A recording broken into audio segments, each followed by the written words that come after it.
21 तारखेपासून मंगळ सुद्धा मिथुन राशीमध्ये येईल, कारण की तो वक्री आहे आणि त्याचबरोबर सूर्य तर मकर राशीतून चालूच आहे.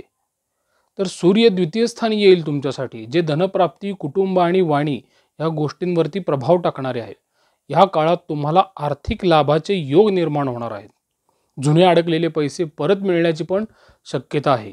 तर कुटुंबातील वरिष्ठ व्यक्तींशी थोडं तुम्ही सल्लामसलत करून तुम्ही काही महत्त्वाचे निर्णय घेऊ शकता. मात्र तुमच्या वाणीवर संयम ठेवणं गरजेचं आहे. कुटुंबामध्ये सन्मान आणि प्रतिष्ठा वाढेल. तसेच कुटुंबियांमध्ये सहकार्यसुद्धा तुम्हाला मिळताना दिसून येईल. रवीवरती गुरुची दृष्टी असल्याने या काळात अनेक सकारात्मक गोष्टी घडतील. गुरुची दृष्टी तुम्हाला मानसिक स्थैर्य देत असते, निर्णय क्षमता देते. शिवाय धार्मिक कार्यांमध्ये तुमची रुचीही वाढवते, ज्यामुळे आध्यात्मिक समाधानही तुम्हाला मिळत जाईल. नवे शिकण्यासाठी, अभ्यासासाठी किंवा ज्ञान मिळवण्यासाठी ही योग्य वेळ तुमच्यासाठी आहे. गुरुचा आशीर्वाद असल्यामुळे मोठे निर्णय सुद्धा तुम्हाला आता इथं फायदेशीर ठरतील. सप्तम भावातून मंगळाचं पण गोचर होईल तुमच्यासाठी. तर मंगळ सध्या सप्तम भावात जात आहे, जो वैवाहिक जीवन, भागीदारी आणि व्यवसायासाठी महत्त्वाचा आहे. तर मंगळाचा आक्रमक स्वभाव तुमच्या वैवाहिक जीवनात थोडा ताण निर्माण करू शकतो. तर जोडीदारासोबत संवाद साधताना तुम्ही संयम बाळगणं गरजेचं आहे. तर व्यवसायात भागीदारी करताना कागदपत्रे किंवा अटी ज्या असतात त्या काळजीपूर्वक तपासायच्या. काही अचानक आव्हाने पण येऊ शकतात, परंतु तुमचा दृढ निश्चय आणि मेहनत तुम्हाला त्या पार करण्यासाठी मदत करतील. मंगळ आणि सूर्याच्या प्रभावामुळे तुम्हाला नवीन संधी मिळू शकतात. मात्र त्या संधीचा फायदा घेण्यासाठी तुम्हाला त्वरित निर्णय घ्यावा लागेल.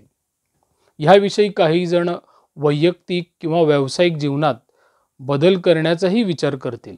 आपले पारंपरिक उपाय जे असतात, जसे की दररोज सूर्याला अर्घ्य देणे किंवा आदित्य हृदय स्तोत्राचे पठण करणे किंवा गुरुवारी पिवळे वस्त्र दान करणे, गोरगरिबांना गोड पदार्थ देणे किंवा मंगळवारी उपवास करणे किंवा हनुमान चालीसा पठण करणे, हे काही उपाय जे आहेत ते आपल्या धार्मिक शास्त्रामध्ये दिलेले आहेत.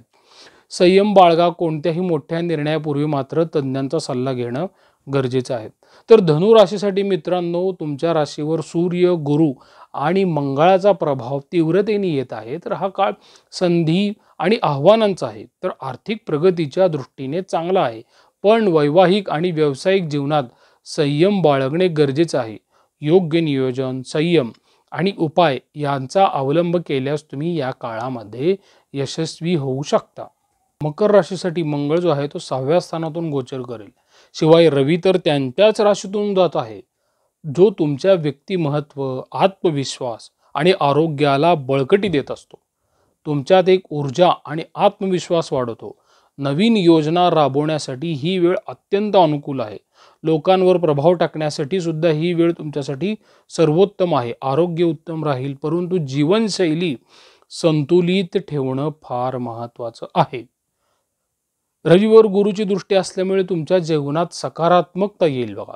तुमच्या विचारसरणीत सुधारणा होईल, ज्यामुळे तुम्हाला महत्त्वाचे निर्णय आत्मविश्वासाने घेता येतील. कुटुंबासोबत संबंध अधिक दृढ होतील. घरगुती जीवन सुखकारक राहील आणि काही महत्त्वाचे खरेदी विक्री व्यवहार जे आहेत ते सुद्धा पूर्ण होऊ शकतात.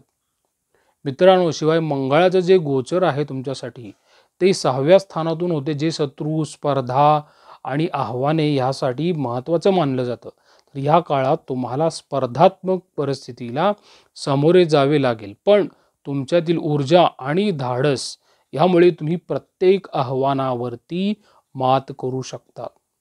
शत्रूंचे षडयंत्र तुम्हाला नुकसान पोहोचवू शकणार नाही, उलट तुम्ही त्यांच्यावर विजय मिळवताल. कर्जफेडीसाठी सुद्धा ही वेळ उत्तम आहे. जुन्या आर्थिक समस्या सुटण्याची पण इथं शक्यता तयार झालेली आहे. आरोग्याच्या दृष्टीने काही किरकोळ समस्या मात्र जाणवू शकतात, त्यामुळे आरोग्याची मात्र काळजी घेणं गरजेचं आहे.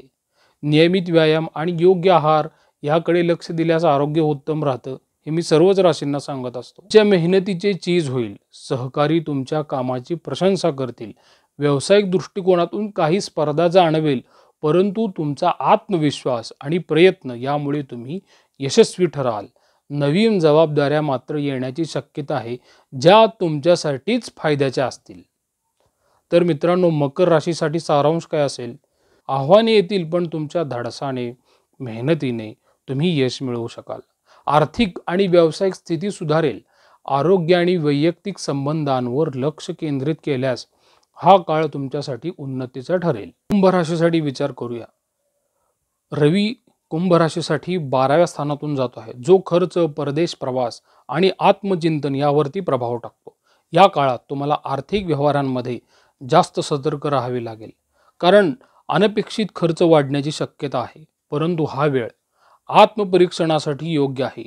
तुम्हाला जुन्या चुका सुधारण्यासाठी इथं संधी मिळेल आणि नवीन प्लॅनिंग करण्याची पण संधी मिळेल. परदेशाशी जर संबंधित काही कामे असतील, त्यामुळे सुद्धा तुमचा फायदा होण्याची इथे शक्यता आहे. परदेशातून पण काही कामे मिळण्याची शक्यता आहे. रवीवरती जी गुरुची दृष्टी आलेली आहे, ती तुमचा आर्थिक ताण कमी करेल. शिवाय तुम्हाला योग्य सल्ला पण मिळवून देईल. कुटुंबाशी संबंधित काही मोठे निर्णय घेताना तुम्ही भावनिकदृष्ट्या स्थिर राहताल. गुरुच्या प्रभावामुळे तुमच्या जीवनात स्थैर्य येईल आणि धार्मिक किंवा आध्यात्मिक कार्यांमध्ये तुमची रुची वाढणार आहे. शिवाय मंगळाचा प्रभाव जो आहे तो तुमच्यासाठी अतिउत्तम असणार आहे. आणि तिथं काय होईल मित्रांनो, तुम्हाला यावेळी स्पर्धात्मक वातावरणाचा थोडासा सामना करावा लागेल आणि त्यात तुम्ही विजयीही होताल. तुम्ही सर्व अडथळ्यांवरती मातही करू शकताल. शत्रूंचे षडयंत्र सुद्धा निष्फळ ठरेल आणि तुम्हाला मोठे यश मिळेल. आरोग्याच्या दृष्टीने तुमची प्रतिकारक शक्ती पण चांगली राहील, पण आर्थिक कामामुळे थकवा मात्र जाणवू शकतो.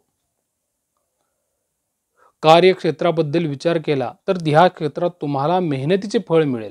जुन्या प्रलंबित जे प्रकल्प असतात त्याच्यामध्ये पण प्रगती होईल. परदेशाशी संबंधित व्यवसाय आणि नोकरी करणाऱ्यांसाठी पण हा काळ शुभ आहे. नवीन करार, प्रकल्प सुरू करण्यासाठी पण योग्य काळ आहे, परंतु सर्व अटी काळजीपूर्वक तपासणं गरजेचं आहे. सहकाऱ्यांशी मात्र चांगले संबंध ठेवावे, कुठेही वादावादी होऊ नये याची काळजी घ्यायची आहे.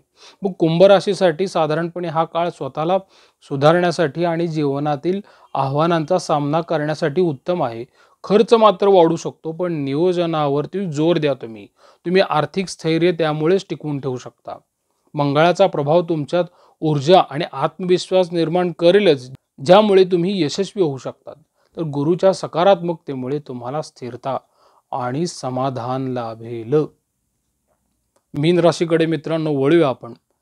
तर मीन राशीसाठी मित्रांनो, रवीचं गोचर लाभस्थानातून होत आहे, जे लाभस्थान तुमचं मित्रमंडळ आणि सामाजिक वर्तुळाशी संबंधित असतं. हा काळ तुमच्यासाठी नक्कीच लाभदायक आहे. विशेषतः आर्थिक लाभाच्या दृष्टीने तो चांगला आहे. जुने प्रलंबित आर्थिक व्यवहार पूर्ण होतात. तुमचे मित्र आणि सामाजिक वर्तुळ तुमच्यासाठी फायदेशीर ठरेल. काही नवीन लोकांशी ओळखी होतील, ज्या भविष्यात तुम्हाला सहकार्य करतील. वरिष्ठ व्यक्तींशी तुमचे चांगले संबंध प्रस्थापित होताना जाणवेल, ज्यामुळे व्यावसायिक फायद्यांचे योगही तुमचे तयार होतात. व्यवसायामध्ये वृद्धी होते. रवीवरती जी गुरुची दृष्टी आलेली आहे, त्यामुळे तुम्हाला आनंद, स्थैर्य आणि सकारात्मकता लाभेल. तुम्हाला आपल्या क्षमतांवरती विश्वास वाढेल आणि काही महत्त्वाचे निर्णय तुम्ही घेऊ शकता आणि त्यात तुम्हाला यशही मिळेल. धार्मिक आध्यात्मिक गोष्टींमध्ये सहभागी होण्याची शक्यता आहे. तुमच्या सामाजिक वर्तुळात तुमची प्रतिष्ठा वाढेल. आणि हे जे मंगळाचं जे गोचर आहे पुढे येणारं, ते जे मंगळाचं गोचर आहे ते तुमचे घर, कुटुंब आणि मानसिक स्थितीशी संबंधित आहे. तर मंगळामुळे तुमचं घरगुती वातावरणामध्ये थोडासा तणाव मात्र निर्माण होऊ शकतो. घरातील सदस्यांशी संवाद साधताना संयम ठेवावा लागेल बघा. घर खरेदी किंवा वाहन खरेदी करण्यासाठी तुमचा हा काळ योग्य आहे, पण कोणताही मोठे निर्णय घेताना काळजी व्यवस्थित घ्या. मानसिक स्थैर्य पण टिकवा आणि ध्यान आणि शांततेसाठी तुम्ही इथं वेळ देणं गरजेचं असतं. मंगळाच्या प्रभावामुळे कामाच्या ठिकाणी ऊर्जा आणि उत्साह राहील. तुमच्या परिश्रमामुळे तुम्हाला चांगले यशही मिळेल, पण कामाच्या तणावामुळे काही थकवा मात्र जाणवू शकतो. त्यामुळे तुमच्या आरोग्याकडे लक्ष देणे तुमचंच कर्तव्य आणि ते महत्त्वाचं पण आहे. व्यावसायिकदृष्ट्या हा काळ प्रगतीचा आहेच मित्रांनो. सहकार्यांच्या मदतीने तुम्हाला चांगले प्रकल्प पूर्ण करता येतील. तुमच्या कल्पकतेचा उपयोग करून तुम्ही मोठे निर्णय यशस्वीपणे घेऊ शकताल आणि तुमची आर्थिक प्रगती पण होईल. तसेच जुन्या गुंतवणुकीतून तुम्हाला काही ना काहीतरी लाभ मिळण्याची इथे शक्यता तयार झालेली आहे. मीन राशीसाठी सारांश असा असेल मित्रांनो, हा काळ आर्थिक प्रगती आणि सामाजिक वर्तुळातील प्रतिष्ठा आणि व्यावसायिक यशाचा आहे. मंगळाच्या प्रभावामुळे कुटुंबाशी संबंधित काही आव्हाने येऊ शकतात, पण संयमाने आणि सकारात्मकतेने तुम्ही जर पुढे गेला तर त्या समस्या सुद्धा सोडवू शकताल. गुरु आणि रवीच्या सकारात्मक प्रभावाने तुम्हाला मनशांती आणि स्थैर्य लाभेल. प्रसाद कुलकर्णी, पंढरपूर. श्रीराम.